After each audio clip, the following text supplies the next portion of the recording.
নমস্কার বন্ধুরা, সোমা কিচেনে আপনাদের সবাইকে স্বাগত। আজকে আবারও একটা নতুন রেসিপি নিয়ে আপনাদের সামনে চলে এলাম। রেসিপিটা আজকে বানাবো আমি পাঞ্জাবি স্টাইলে পাঞ্জাবি ফিশ কারি রেসিপি বানিয়ে দেখাবো। এই রেসিপিটা খেতে কিন্তু অসাধারণ স্বাদের হয়ে থাকে। আপনারা প্রথম থেকে শেষ পর্যন্ত ভিডিওটা দেখবেন, আশা করি আপনাদের খুবই ভালো লাগবে। আর ভালো লাগলে অবশ্যই লাইক, শেয়ার, কমেন্ট এবং সাবস্ক্রাইব করে আমার পাশে থাকবেন। তবে চলুন রেসিপিটা শুরু করি। এখানে দেখুন আমি কাতলা মাছের পেটি নিয়েছি। এই কাতলা মাছটা কিন্তু অনেক বড় ছিল। পেটিগুলো দেখে নিশ্চয়ই বুঝতে পারছেন এই কাতলা মাছের পেটি নিয়েছি। আর এই রেসিপিটাতে এই পেটি মাছগুলো দিয়ে রান্না করলে কিন্তু খুবই ভালো লাগবে। গাদা পিস দিয়েও রান্না করতে পারেন, কোনো অসুবিধা নেই। কিন্তু এরকম মিষ্টি জলের মাছ দিয়ে, নোনা মাছ দিয়ে কিন্তু রান্না করা যাবে না। এরকম রুই, কাতলা, মৃগেল এইসব দিয়ে কিন্তু এই রেসিপিটা আপনারা বানিয়ে নিতে পারবেন। আমি এখানে মাছটাকে ভালো করে ধুয়ে একদম পরিষ্কার করে রেখেছি। এবার আমি এতে মাছে কিছু মশলা মাখিয়ে নেব। প্রথমে দিয়ে দেব পরিমাণ মতো লবণ,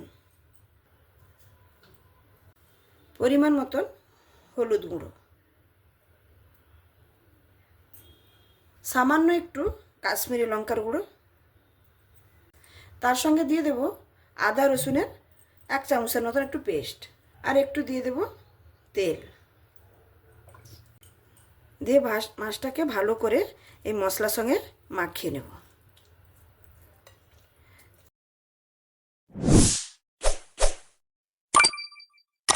আমি এখানে 4 পিস মাছ রান্না করছি। আপনারা যদি বেশি মাছ ব্যবহার করেন তাহলে মশলার পরিমাণটা আপনারা বাড়িয়ে নেবেন।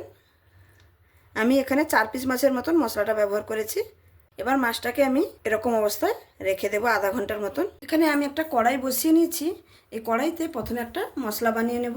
তার জন্য এখানে সামান্য পরিমাণে একটু আমি সরষের তেল দিয়ে দিচ্ছি। এই রান্নাটা কিন্তু আমি সরষের তেলেই করব। আপনারা চাইলে সাদা তেলেও করতে পারেন, কিন্তু সরষের তেলে করলে এর স্বাদ কিন্তু দ্বিগুণ হবে। তেলটা এখানে গরম হয়ে গেছে। আমি প্রথমে দিয়ে দেব কালো সরষে। এখানে আমি কালো সরষে ব্যবহার করেছি 1 টিস্পুনের মতন। তার সঙ্গে দিয়ে দেব হলুদ সরষে, সেটাও 1 টিস্পুনের মতন। তার সঙ্গে দিয়ে দেব রসুন, সামান্য একটু আদা। এবার দিয়ে দেব একটা বড় সাইজের পেঁয়াজ। তার সঙ্গে দিয়ে দেব এখানে একটা বড় সাইজের টমেটো আর কাঁচা লঙ্কা। ঝালটা যে যার পরিমাণ মতন বুঝে দেবে। আমি এখানে 4টা ব্যবহার করেছি। এই লঙ্কাগুলো মোটেও ঝাল নেই। ভালো করে এই মশলাটাকে একটু ভেজে নেব।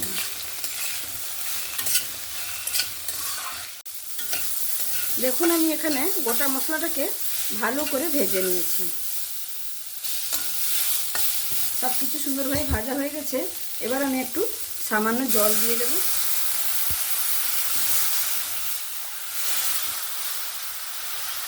জলটা দেওয়ার পরে গ্যাসের ফ্লেমটাকে বন্ধ করে দেবো আর এটাকে নামিয়ে রাখবো যতক্ষণ না ঠান্ডা হচ্ছে। ঠান্ডা হওয়ার পরে এটাকে আমি সুন্দরভাবে মিহি পেস্ট করে নেব। যতক্ষণ আমার মশলাটা সেখানে ঠান্ডা হচ্ছে আমি এখানে মাছটা ভেজে নেব। তার জন্য একটা প্যান বসিয়ে নিয়েছি আর প্যানে দিয়ে দেব পরিমাণ মতন একটু সরষের তেল। প্যানটাকে ঘুরিয়ে চারিদিকে ভালো করে তেলটাকে লাগিয়ে নেব আর তেলটাকে গরম হতে দেব। তেলটা এখানে ভালোভাবে গরম হয়ে গেছে। এবার আমি মাছগুলোকে দিয়ে দেব।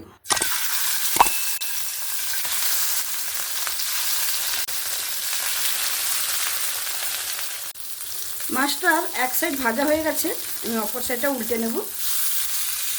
মাছটা কিন্তু বেশি ভাজবো না, মোটামুটি করে ভেজে নেব আমি মিডিয়াম মতন করে।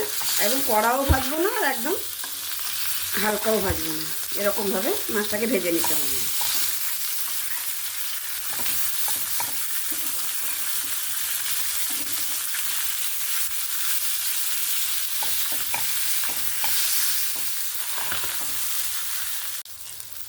মাছের দু সাইডটা ভালো করে ভেজে নিয়েছি। এবার আমি মাছগুলোকে তুলে নেব।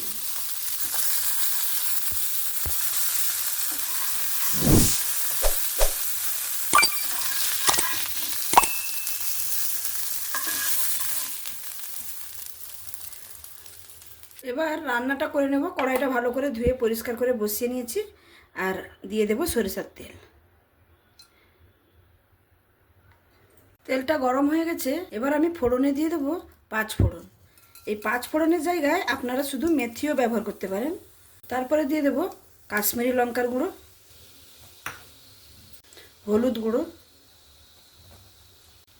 জিরে গুঁড়ো আর ধনে গুঁড়ো দিয়ে আমি একটু জল দিয়ে দেবো যাতে গুঁড়ো মশলাটা পুড়ে না যায়।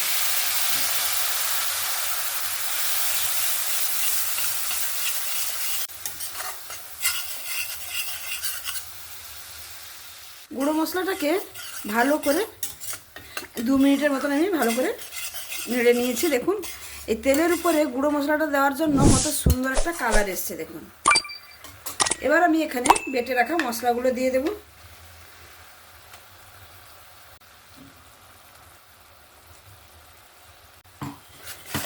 বেটে রাখা মশলাগুলো দিয়ে দিলাম, দিয়ে ভালো করে মশলাটাকে একটু কষিয়ে নেব।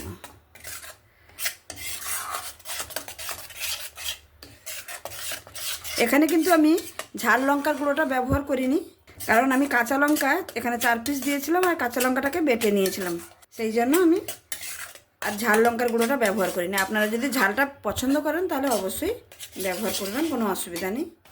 মশলাটাকে এখানে 5 মিনিট ধরে ভালো করে কষিয়ে নিয়েছি। মশলা থেকে সুন্দরভাবে তেল ছাড়তে শুরু করেছে।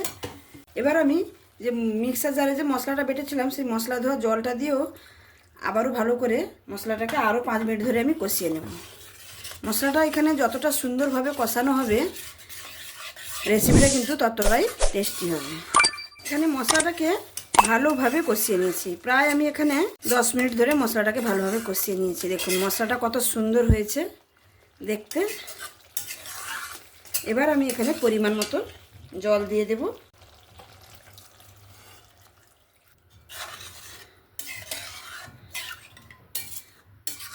আপনারা যে যেরকম জুস রাখতে পছন্দ করবেন সেরকমভাবে জলটা দিয়ে দেবেন, কিন্তু এই রেসিপিটাতে একটু না একদম পাতলা না একদম মোটা, সেরকমভাবেই ভালো লাগে। আমি আমার পরিমাণ মতন জলটা দিয়ে দিয়েছি। জলটা দেওয়ার পরে আমি এখানে পরিমাণ মতন লবণটা দিয়ে দেব।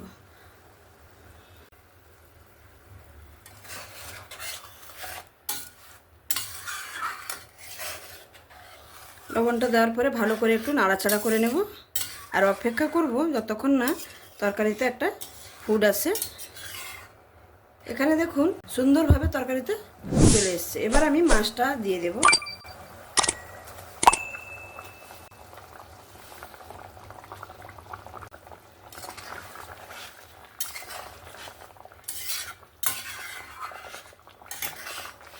মাছটা দেওয়ার পরে আমি ভালো করে একটু নাড়াচাড়া করে নিলাম। দেখুন এরকম পরিমাণে জলটা দিতে হবে যেন মাছটা দেওয়ার পরে মাছটা জুসের মধ্যে সুন্দরভাবে ডুবে থাকে।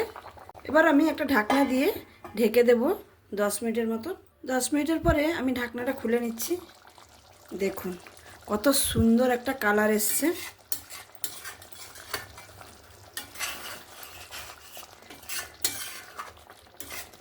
আর জুসটাও একদম পারফেক্ট আছে। এবার আমি কিছুটা পরিমাণ ধনেপাতা দিয়ে দেব।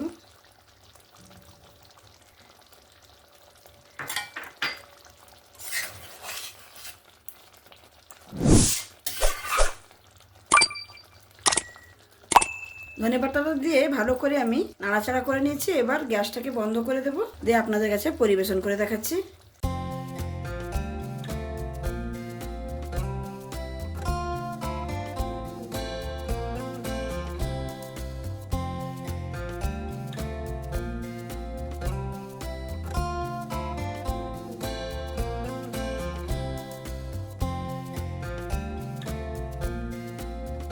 তাহলে দেখতেই পেলেন এই পাঞ্জাবি স্টাইলে ফিশ কারির রেসিপিটা। দেখতে দেখুন কতটা অসাধারণ হয়েছে। আর এই রেসিপিটা খেতে কিন্তু দুর্দান্ত স্বাদের হয়ে থাকে। এই শীতের দুপুরে বা রাত্রে রুটি পরোটার সঙ্গে হোক বা এমনি রাইসের সঙ্গে হোক খুবই কিন্তু খেতে ভালো লাগবে এই রেসিপিটা। একবার অন্তত এইভাবে বাড়িতে বানিয়ে দেখুন, আশা করি আপনাদের খুবই ভালো লাগবে। আর আমার এই রেসিপিটা যদি আপনাদের ভালো লেগে থাকে তাহলে অবশ্যই লাইক, শেয়ার, কমেন্ট এবং সাবস্ক্রাইব করে আমার পাশে থাকবেন। প্লিজ বন্ধুরা সাবস্ক্রাইব করবেন। আর যে সকল বন্ধুরা অলরেডি সাবস্ক্রাইব করে আমার পাশে আছেন তাদেরকে অসংখ্য অসংখ্য ধন্যবাদ। আর যারা এখনো নতুন বন্ধু রেসিপি দেখছেন, ভিডিও দেখছেন অথচ সাবস্ক্রাইব করছেন না, প্লিজ সাবস্ক্রাইব করে আমার পাশে থাকুন। তাহলে আজকে এখানেই শেষ করছি। আবার দেখা হবে অন্য কোনো দিন অন্য কোনো রেসিপির সঙ্গে। সবাই ভালো থাকবেন, সুস্থ থাকবেন, সাবধানে থাকবেন। ধন্যবাদ।